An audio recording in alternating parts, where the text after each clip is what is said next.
अस्सलाम वालेकुम वरहमतुल्लाहि वबरकातुहू। कैसे हैं दोस्तों? सब खैर खैरियत से होंगे अल्हम्दुलिल्लाह। मैं हूं आपका अपना आबिद हुसैन साकी। आज के जो हमारा टॉपिक है वो एक ऐसे टॉपिक पर है जो आजकल हमारे मुल्क के अंदर हालात के मुताबिक है। जी मैं बात कर रहा हूँ सुपर फ्लड की। आजकल ये वर्ड बहुत ज्यादा इस्तेमाल हो रहा है कि भाई सिंध को सुपर फ्लड का खतरा है, सिंध को सुपर फ्लड का खतरा। आखिर क्या वजह है कि सुपर फ्लड जैसी तबाह कुन सैलाब आखिर सिंध को ही क्यों खतरा होता है? सुपर फ्लड एक तबाहकुन और बड़े सैलाबी रेले का नाम है। जब भी बारिश हो, बर्फ पिघलने हो या डैम या बैराज का बहुत ज्यादा पानी आ जाए तो सुपर फ्लड का सबब ही बनते हैं। सबसे पहले जितने भी पाकिस्तान के बड़े दरिया हैं वो दरिया सिंध में ही आकर गिरते हैं, चाहे खैबर पख्तूनख्वा के दरिया काबुल हो या दरिया सवात हो। और पंजाब के पांचों बड़े दरिया, दरिया सतलज, दरिया रावी, ब्यास, जहलम और चिनाब, ये पांचों के पांचों दरिया पंजनत के मकाम पर यानी अलीपुर के पास पंजनत का मकाम है, वहां पर ये पांचों दरिया ही गिरते हैं। इनका भी जो हो हद है वो दरिया सिंध में ही आकर गिरना है। इस वक्त जो तीन बड़े दरियाओं में जो बड़ा ऊंचे दर्जे का सैलाब है वो भी बहुत ज्यादा पानी आ रहा है। ये पांचों दरिया सिंध में ही गिरेंगे। नंबर दूसरा, सिंध के बैराजेज और पानी का दबाव। सिंध के तीन बड़े बैराज हैं, गुड्डू बैराज, सक्खर बैराज और कोटड़ी बैराज। ये तीनों बड़े बैराज हैं। गुड्डू बैराज सन 1962 ईस्वी में तामीर किया गया था, जिसकी गुंजाइश 12.5 लाख क्यूसेक तक का पानी है। ये पंजाब से आने वाले पानी को कंट्रोल करता है और ये तकरीबन 62 साल पुराना बैराज है। उसके बाद जो दूसरा पाकिस्तान का सबसे बड़ा बैराज है वो है सक्खर बैराज, जिसको हसास भी समझा जाता है, जिस पर पानी का बेग का बहुत ज्यादा दबाव आ जाता है, प्रेशर आ जाता है।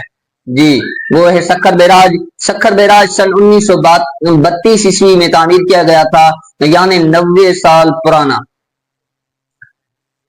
इसकी शुरू में तो 15 लाख पानी गुजारने की गुंजाइश मौजूद थी।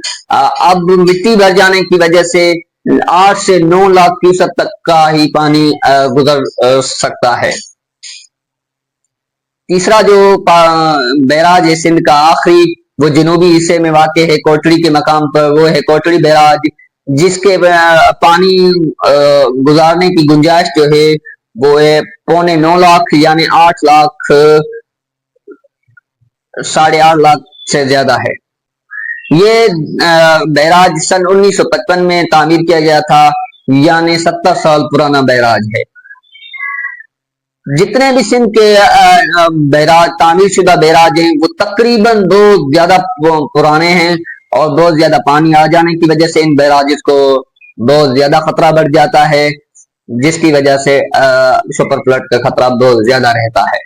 जी जो चौथा पॉइंट है हमारा वो यही है कि सिंध की जो भी जमीन है वो है फ्लैट, यानी हम सिंध की जमीन जो है वो है हमारे, यानी जो आने वाले पानी को किसी किस्म की रुकावट नहीं है। जब भी सैलाब का वक्त आता है, सुपर फ्लड के वक्त, ये पानी आबादी में घुस जाता है, जमीनों में घुस जाता है, फसलें तबाह हो जाती हैं, लोग मुतासर होते हैं लाखों की तादाद में।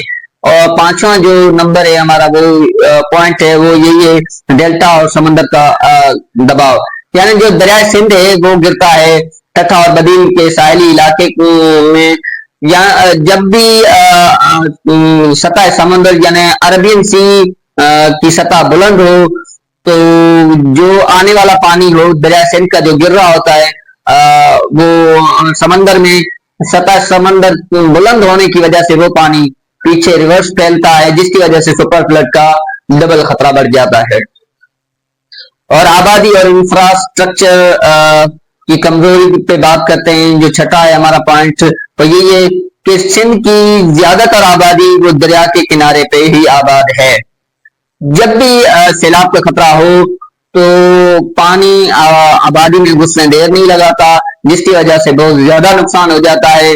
और जो भी हमारा इंफ्रास्ट्रक्चर है, यानी دریا سندھ کے کنارے پہ جو کچے کا علاقہ ہے وہ کمزور ہیں، وہ باندھ کمزور ہیں، مٹی کے بنے ہوئے ہیں، وہ بہت زیادہ کمزور ہیں، اور آبادی جو ہے وہ دریا سندھ کے کنارے پہ بہت زیادہ آباد ہے سندھ کی، جس کی وجہ سے پانی جب بھی آتا ہے تو تباہی لے کر آتا ہے، اور جس میں صرف تباہی ہوتی ہے۔